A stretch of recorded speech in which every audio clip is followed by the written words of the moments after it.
মৰমৰ ছাত্ৰ ছাত্ৰীসকল, আজি মই তোমালোকৰ সন্মুখত এটা অতি প্ৰয়োজনীয় ভিডিঅ' প্ৰস্তুত কৰি লৈ আহিছোঁ।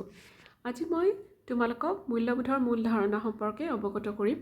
মূল্যবোধনো কি, ভ্যালু কি, মূল্যবোধৰ অৰ্থ কি, মিনিং অফ ভ্যালু কি। এই ভ্যালু শব্দটো অতি প্ৰয়োজনীয় শব্দ। এই ভ্যালু শব্দটো আমি দৈনন্দিন জীৱনত প্ৰায় ব্যৱহাৰ কৰি আহোঁ, নহয় জানো? ভ্যালু শব্দটোনো কি বাৰু? ভ্যালু শব্দটো ক'ৰ পৰা আহিছে? ভ্যালু শব্দটো লেটিন ভাষাৰ পৰা আহিছে আৰু সেই লেটিন ভাষাটো হ'ল ভ্যালেৰে, অৰ্থাৎ লেটিন শব্দ ভ্যালেৰ পৰা এই ভ্যালু শব্দটো আহিছে। এতিয়া ভ্যালেৰে মানে কি? ভ্যালেৰে মানে হ'ল দাম, গুণ, গুৰুত্ব, উপযোগিতা। 1880 চনত জাৰ্মান ফ্ৰেডৰিচ নিটিছে ভ্যালু শব্দটোৰ পোনপ্ৰথমবাৰৰ বাবে উদ্ভাৱন কৰিছিল। এতিয়া ভ্যালু বা মূল্যবোধ মানে কি? দৰাচলতে আমি সকলোৱে জানো, নহয় জানো? তোমালোকেও মূল্যবোধ মানে কি জানা বা তোমালোকৰ এটা ধাৰণা আছে যে মূল্যবোধ মানে কি হ'ব পাৰে বা ভ্যালু মানে কি হ'ব পাৰে। ভ্যালু মানে মূল্য দিয়া, গুৰুত্ব দিয়া, নহয় জানো? ভ্যালু যেতিয়া আমি কিবা এটা বস্তুক গুৰুত্ব দিওঁ, প্ৰয়োজন বুলি ভাবোঁ, সেয়াই হ'ল ভ্যালুৱেবল বা তাৰ ওপৰত ভ্যালু প্ৰদান কৰা। ভ্যালু মানুহৰ অন্তৰ্নিহিত নৈতিক গুণ, বিশেষত্ব বা যোগ্যতাৰ কথা বুজায়। বুৎপত্তিগতভাৱে মূল্যবোধৰ অৰ্থ হ'ল ই কোনো ব্যক্তি বা বস্তুৰ সেই গুণটোৰ কথা বুজায় যি নেকি সেই ব্যক্তি বা বস্তুক মৰ্যাদা, সন্মান আৰু কাৰ্যকাৰিতা প্ৰদান কৰে। অৰ্থাৎ যাৰ পৰা আমি উপকৃত হওঁ, যি আমাৰ কাৰণে প্ৰয়োজনীয়, সেয়াই আমাৰ কাৰণে মূল্যৱান। মূল্যবোধ হ'ল সজ্ঞান আৰু অজ্ঞানভাৱে ব্যক্তিয়ে অগ্ৰাধিকাৰ দি গ্ৰহণ কৰা আচৰণ বা গুণ, যিবিলাক সামাজিক স্বীকৃতি পাই সমাজৰ দ্বাৰাই নিয়ন্ত্ৰিত হয়। এতিয়া উদাহৰণস্বৰূপে ধৰা, মই তেওঁক এগৰাকী বন্ধু হিচাপে মূল্য দিওঁ, গুৰুত্ব দিওঁ, এয়াও হ'ল এক ভ্যালু।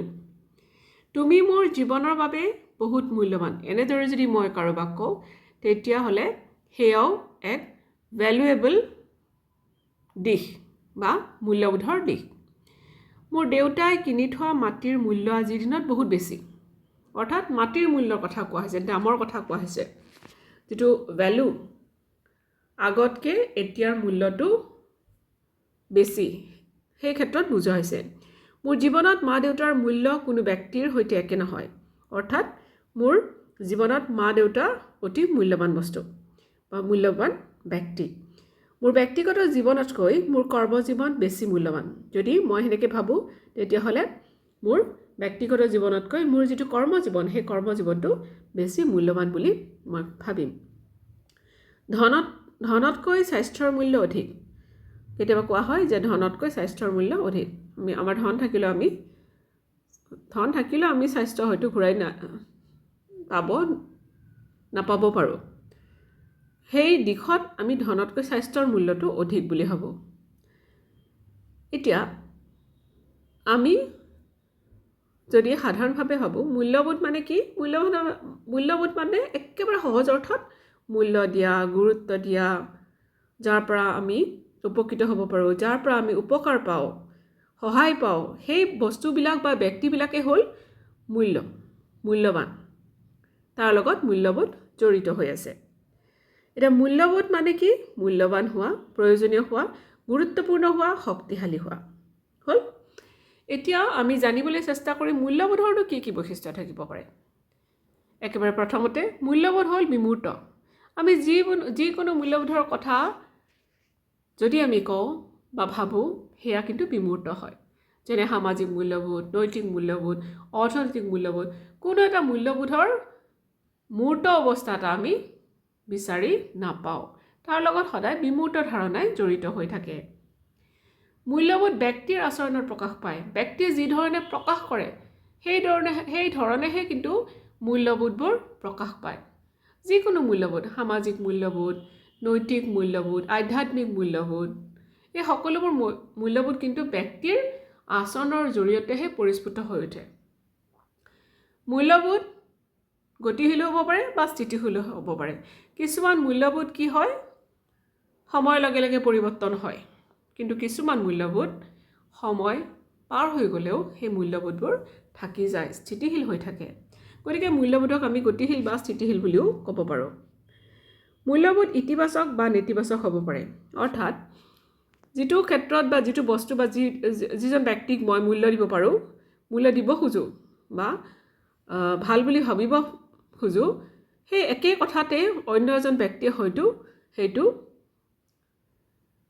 বেলেগ ধৰণেও বিচাৰ কৰিব পাৰে অৰ্থাৎ কিছুমান ব্যক্তিৰ কাৰণে কিবা এটা বস্তু যদি মূল্যৱান কাৰোবাৰ কাৰণে হয়তো সেইটো মূল্যৱান নহ'ব পাৰে অৰ্থাৎ মূল্যবোধটো সেই ধৰণে ধাৰণা কৰা হয় মূল্যবোধ হ'ল এক আৰ্জিত গুণ আমি মূল্যবোধবোৰ যিবোৰ আমি মূল্যবোধ পাওঁ যেনে সামাজিক মূল্যবোধ অৰ্থনৈতিক মূল্যবোধ নৈতিক মূল্যবোধ আধ্যাত্মিক মূল্যবোধ এই সকলোবোৰ কিন্তু আমি অৰ্জন কৰি লওঁ অৰ্থাৎ পৰিয়ালৰ মাজত বিদ্যালয়ৰ মাজত ওচৰ চুবুৰীয়াৰ লগত সমনীয়াৰ লগত সমাজৰ লগত আমি এইবোৰ কি কৰোঁ লাহে লাহে অৰ্জন কৰোঁ আৰু আমাৰ ব্যক্তিত্বত সেইবোৰ আমাৰ আচৰণৰ জৰিয়তে প্ৰতিফলিত হয় মূল্যবোধ জীৱন ধাৰণৰ বাবে সহায়ক মূল্যবোধ নহ'লে কিন্তু আমি জীয়াই থাকিব নোৱাৰোঁ আমাক জীয়াই থাকিবলৈ হ'লে প্ৰতি মুহূৰ্তত মূল্যবোধৰ প্ৰয়োজন হয় মূল্যবোধ অবিহনে আমি আমাৰ জীৱনটো শান্তিপূৰ্ণভাৱে নিয়াব নোৱাৰোঁ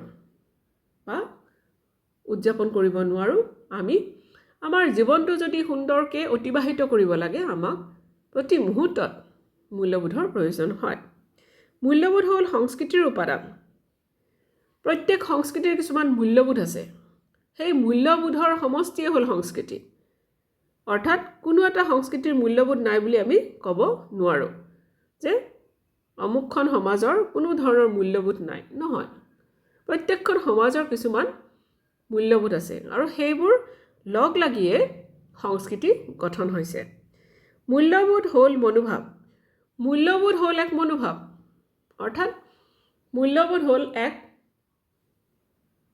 মানসিকভাৱে ধৰি লোৱা ধাৰণা বা আমি মানি লোৱা ধাৰণা মূল্যবোধ কাক আমি মূল্য দিম কাক আমি গুৰুত্ব দিম কাক আমি প্ৰয়োজনীয় বুলি ভাবিম কাক আমি অপ্ৰয়োজনীয় বুলি ভাবিম কাক আমি গ্ৰহণ কৰিম কাক আমি বৰ্জন কৰিম এই ধৰণৰ যিবিলাক ধাৰণা সেইবিলাক সম্পূৰ্ণ মনোভাৱৰ ধাৰণা হয় গতিকে আমি মূল্যবোধক মনোভাৱ বুলি তুলনা কৰিব পাৰোঁ মূল্যবোধৰ মাত্ৰা তিনিটা জ্ঞানমূলক অনুভূতিমূলক আৰু মনোসঞ্চালনমূলক মূল্যবোধৰ ধাৰণা সাধাৰণতে এই তিনিটা ভাগত ভাগ কৰিব পাৰি আমি জ্ঞানৰ দৃষ্টিৰে বিবেচনা কৰিব পাৰোঁ আমি ইয়াক অনুভৱ কৰিব পাৰোঁ আৰু ইয়াক আমি কাৰ্যকৰী দিশত প্ৰয়োগ কৰিব পাৰোঁ অৰ্থাৎ প্ৰথমতে আমি তাক অৰ্জন কৰিম তাৰপিছত তাক অনুভৱ কৰিম আৰু তাক কাৰ্যক্ষেত্ৰত প্ৰয়োগ কৰিম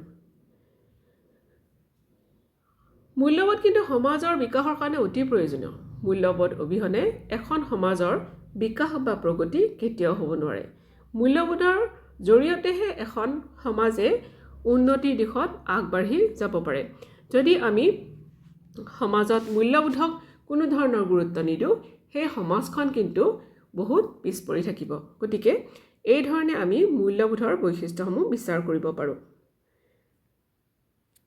এইখিনি ভিডিঅ'টো শেষ হৈছে ধন্যবাদ